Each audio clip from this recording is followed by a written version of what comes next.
Good morning and happy Winning Wednesday to each and every one of you. And welcome back to another car conversation. Y'all, it's the middle of the week, so you know what that means, right? That means in 2 more days, it'll be the weekend again. So, hopefully, I'm hoping and praying that you all will have a wonderful day, a day that is so wonderful, so amazing, so awesome that it will exceed any expectations that you could have had for today. Now, today I'm going to be sharing 7 ways to protect your energy from negative people. Now, the reality is that we encounter negative people all the time. But I'm going to give you some ways that you can protect yourself from that. So your energy is your power, and not everyone deserves access to it. Let me put a pin right there because I want to go back and read that again. Your energy, my energy, our energy is our power, and not everybody deserves access to it. Let me say this. I have learned over the years to reserve my energy for a select few because I understand that everybody doesn't deserve access to my energy. And here's the reason why. It's not because I think I'm better than anybody else, because I certainly do not. However, your energy is in limited supply. And you've got to be careful who you allow access to it, because they are energy drainers. They may not mean to do it, but they do it. So you've got to be careful about who you allow in your space. So here are the 7 ways to protect it from those who drain it. Number 1, stop explaining yourself. I've talked about this before. Stop explaining yourself. You don't owe anybody any explanations. If you make a decision to do something, do it. Stand on it. But you don't have to give anybody an explanation about why you decided to do something or why you decided not to do something. That is between you and God, okay?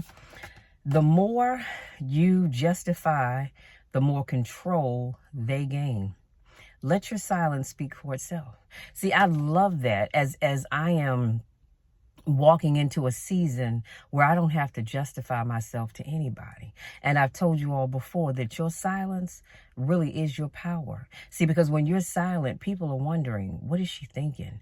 What is he thinking? What's going on? I wonder what they're going to do next. But as long as you run in that mouth, they know the next plan.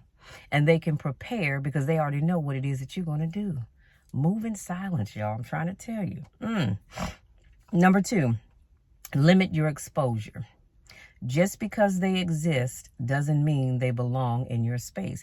If you know me, then you know I keep my inner circle very small, like very, very small. Everybody does not get access to my inner circle. Now, I know a lot of people and I love everybody, but not everybody gets to have access to my inner circle. I keep it small for a reason.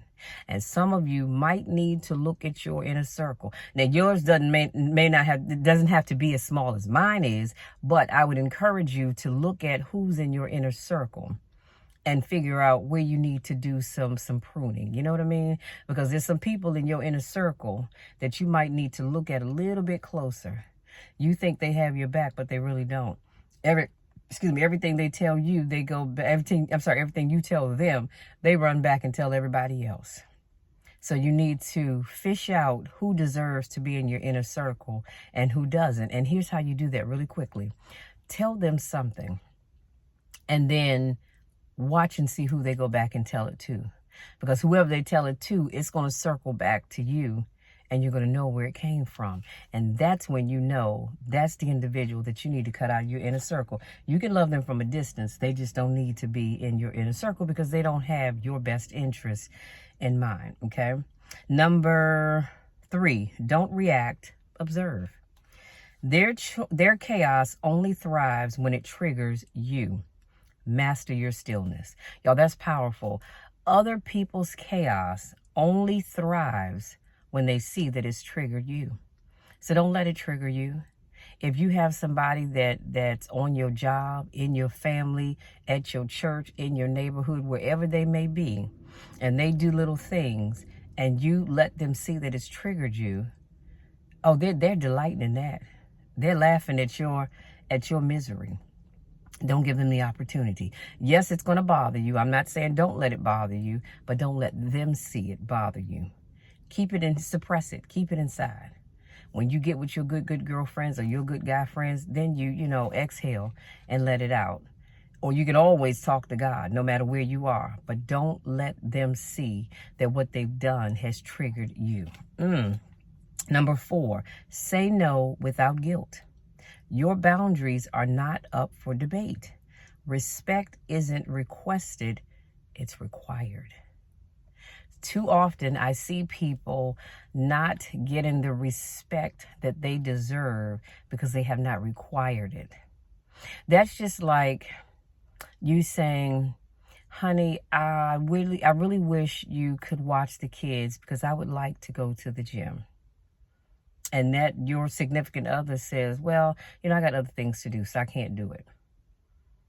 You didn't require them. That's why they're not doing it. That's when you need to sit down and have a heart-to-heart and say, listen, y'all, listen, whatever your significant other's name is, I am going to the gym on these days from this time.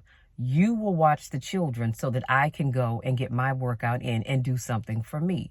Now, they're probably going to look at you like, who in the heck do you think you're talking to? And you've got to stand on, as the young people say, stand 10 toes down and let them know, I'm not asking you, I'm requiring you to do this because I need to take care of me. Because that same person goes to the gym, hits the basketball courts with their buddies, and they get to do everything they want to do for them. But when it comes to you, it's always an issue. That's because, again, you are not requiring people to do anything. You don't ask somebody, can you please respect me? No, you require them to respect you. And if they don't, then there's got to be consequences. If they don't respect you, cut them off. I didn't say don't keep loving them because we have to love people as Christ loves the church. I didn't say with Michelle's loves. I said as Christ loves the church.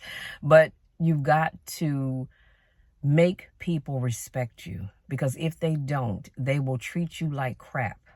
I see it all the time where you have people that don't respect their supervisors. Why? Because the supervisor's never put his or her foot down to say, listen, I am your supervisor. I'm not asking you. I'm telling you, you will respect me or you won't be here. Period. End of sentence. You cannot let people walk all over you. People act the way they act because you teach them how to treat you. And if you don't teach them that it's not okay to mistreat me, they're going to keep doing it. Y'all, I could go on and on about that one, but we're going to move on. Number 5, detach emotionally. You can care without carrying. I'm going to say that one more time because some of y'all didn't get it. You can care without carrying. That's powerful. Not everything needs to live in your heart. Again, my hand is raised because I used to be that person. I carried everybody's burdens, everybody's issues, everybody's lows, their highs, their ins, their outs. I carried it right here because I'm a caring person. If something was hurting you, it was hurting me. Until one day I just felt overwhelmed. And I said, Lord, why is it that the weight of the world is always on me? And the Holy Spirit spoke and said, Michelle, because you are taking on everybody's problems. And I did not ask you to do that. My word says to take your burdens to the Lord, not to Michelle, and leave them there. So if people, just because I am a life coach, people talk to me. Or just in passing. So people are going to share things with you. I don't want to use the term dump on you, but you get where I'm going with this, right? They're going to share things with you. And so instead of leaving it right here, I need to take it to God in prayer and leave it there. So it's okay to care about people, but I can't carry everything that they dump on me in my heart. I've got to give it to God. Pray about it. Say, Lord, you know this person is going through whatever it is that they're going through, Lord. They need you right now. So, Lord, I need you to step in and fix it. Show up and show out as only you can. And then believe that God is going to do that, whatever that thing is, and let it go. But I got to the place where I just could not keep carrying everybody's issues, okay? Number 6, watch how you speak. Watch how you speak about them. Talking constantly about negativity keeps it alive. So, perfect example. Somebody gets on your last good, saved, sanctified, filled with the Holy Ghost nerve. Okay? And as long as you talk negatively about that person, you're keeping it alive. So again, you got to take that thing to God and leave it with him. Say, Lord, I need you to fix this. I need you to stand up, show out, and fix this. This person is working my last good nerve, Lord, and I don't know what else to do. And God, that's all God needs to hear, and he'll take it from there. But again, as long as you talk negatively about people, places, and things, you're keeping that stuff alive. So watch how you speak about people. I get it. They did something that really upset you, whatever it may be, big, small, or in between, but don't walk around constantly talking negatively about them or the situation.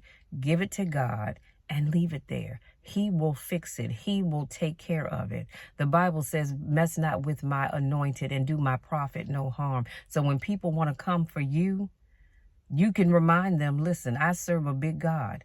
So be careful how you treat me, because the God that I serve doesn't play about me. And then let people know that God can deal with them far better than you can. And then give that situation to God and move right on about your business. Number 7, last but not least, surround yourself with strength. Peace grows in good soil. Choose people who recharge you, not deplete you. I cannot stress this enough. When you go to look at your inner circle, and not even just your inner circle, I'm going to say your life as a whole. When you look at the people that are part of your life, and you have those individuals that are always pouring into you, and I'm assuming you're pouring into them, but you have those that are always pouring into you. But then you have a select few that all they do is deplete. They drain your energy. I don't know if they realize it or if they just don't care, but they drain your energy. They're energy drainers. You have got to keep those people at arm's length. Again, love them, but you've got to keep them at arm's length, because people that deplete you and drain you, that's not good for you at all. It's not good for you. It's not good for me. And so I don't do energy drainers. I can't. Now, I get it. Some people are not as good as pouring into others. But if all you do is take and take and take, and I'm not even talking about financially, I'm talking about you're always coming when you have a problem. You're always coming when you need prayer. But when was that the last time that person prayed for you? When? So the people that deplete you, drain you of your energy, I'm sorry, but you've got to cut them off. And even if you can't cut them off completely, because some of those people may be family members or co-workers, they might even be your neighbors, you've got to keep them at arm's length. It's all right to, hey, Miss Clara, how you doing? Praise the Lord, and go on in your house. Now, Miss Clara may try to catch you real quick and tell you about something's going on. You just say, girl, you know what? I'm going to be praying for you. Pray for her now. Don't just say it, but do it. Pray for her and take your butt on in the house. Because you have to stop allowing Miss Claire or Mr. Bob or whoever your neighbors may be to keep draining you of your energy. And here's the thing. Once they drain you of your energy and you have no more to give, where are they? Because they're not there. They are not there. And you can't necessarily blame them. You've got to blame yourself because you allowed that to take place. Now, here's your takeaway. You don't need to fight negative people. You just need to stop feeding them your energy. I'm going to say it one more time. You don't need to fight negative people. You just need to stop feeding them your energy. Guard it like a warrior. Live like a sage. I can drop the mic right there.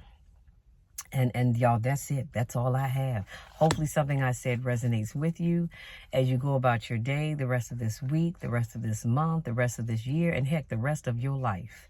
Hopefully these 7 things will help protect your energy from negative people, because as long as you live, you are going to encounter negative people. It just made me think, I had a coworker years ago that every time you saw her, hey girl, what's going on? And it was always something negative. I used to think to myself, do you ever have anything positive happen in your life? I never said it to her, but I used to think that all the time, because every time I saw her, it was always something negative. Somebody had done something to her. She had lost something. She didn't have something, and the list could go on and on and on. But I used to think, does anything good ever happen to you? That's just like, I'm going to say this, y'all. I promise I'm going to let you be. But that's just like in life, we all go through things, right?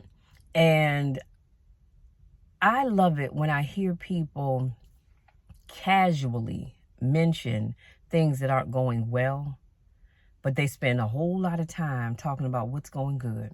So here's a good example. Let's say you have more bills than month, okay? Or what is that saying? Well, you got more bills than you got money for the month, okay? And so instead of harping on the fact that you've got all these bills that are due this month, but you're only going to bring in a certain amount of money, instead of harping on that, I want you to talk about the fact that, hey, I can pay. You might have 5 bills due this month, and you only have enough for 3. So instead of, harping on the fact that you don't have enough for those other 2, I want you to spend time talking about how good God is providing you with resources to take care of those 3 bills. Don't worry about the other 2. If you don't have the money, you call that company, say, listen, I want to take care of my bill, but I don't have it. So can I get it to you the 1st of September? And they could either say yes or no. But at the end of the day, you're going to get it to them on the 1st of September, because that's when you're going to have your money, right? So let's stop spending too much time dealing with negative stuff. Let's start talking about the good things. That's like when I had my talk with Jesus. You know that song, Just a Little Talk with Jesus? I love that song. But anyway, I spend my time talking about the good. Lord, I thank you for this. I thank you for that. I thank you for the other. Sometimes I don't even mention the things that I don't have or the things that I still need, because I'm too focused on how good God has already been to me. That's why I tell people all the time, if God doesn't do another thing for me, he woke me up this morning, and I'm all right with that. Although, Lord, I do have my request list, but I'm just saying, even if he didn't, I'm still going to be okay, because I focus on the things that I have, not on the things that I don't have. That's why I tell people all the time, if you have a job that you don't necessarily like, instead of talking about how much you hate that job, get up and thank God for that job, because somebody somewhere needs a job and would love to have the one that you have. So again, if you are in whatever the situation may be, stop focusing on the part that you don't like and thank God for the fact that you have whatever that thing is. You may have family members that get on your last good nerve, but thank God every day for them, because somewhere somebody doesn't have any family members, because their family members have gone on, as the old folks used to say, to be with the Lord. So be thankful that you have your mom, your dad, your siblings, your children, because somebody somewhere is mourning the loss of theirs, okay? So, having said all of that, you guys, thank you so much for allowing me to come into your space, to speak life into you, to encourage you, to always uplift you, even when my life is not going the best. I think I shared with you all on Monday that I got a phone call that my aunt passed away. And so that's been kind of difficult for me. But you know what? God is still good. God is still good, and I know he does not make mistakes. It's hurtful for us because we have to deal with it, but she's in a better place. She's not hurting anymore. She's not suffering, and so God is still good. He is still good. So just continue to keep me and my family lifted in your prayers, that, we'll be able to get through this, especially since our family reunion is this weekend, and it's going to be hard because she won't be there, but we will still love her memory, love on her in memory. Lord knows there's tons of pictures, and what we do is we have 2 white candles that we light for our family reunion. And my sister put together this beautiful frame, and in the frame, the piece of paper says, "These candles burn for those who are no longer here." So this year, she'll be included in that. A few years back, another aunt passed away, and that's when we first started doing it. But it's for all of our family members that are no longer here with us physically, but they still live on in our hearts and in our minds, okay? So please keep me in your prayers. Now, having said that, if you're new to my channel, welcome. Thank you so much for joining me. It is my hope and my dream that everything that I share with you is to help you become a better person, to just flourish the way God has called you to flourish. And that's what I do. Never will you get negativity on my channel. My channel's always about building up God's people, because that's all I know how to do. Tearing down, it's not my thing. So I hope that you will please hit that subscribe button, tap the bell, and make sure you check out the other videos in my playlist, okay? I do car conversations every Monday, Wednesday, and Friday. I was doing them on Saturdays as well, but I try to use Saturdays now for recording podcasts. So I went back to Monday, Wednesday, and Friday. So again, go back and watch previous videos. I promise you'll find something that's going to speak to you and or your situation. Now, if this is not your first rodeo, welcome back. Y'all know I miss you when I don't get a chance to see you. Go out there, enjoy the rest of this day. Do some wonderful things. Do some wonderful things. And I want you to find one person, just one, more is fine, but one person that you can be a blessing to. It doesn't have to be giving them some money. It could be something nice that you say to them, something nice that you can do for them. But find one person that you can bless today. Don't tell anybody about it. Just do it. I love you all to the moon and back, and there is nothing, I mean absolutely nothing that you can do about it, because that will never change. And as I like to end my videos, continue to pray for me as I pray for you, and watch God change things. Love you all. We'll talk again on Friday.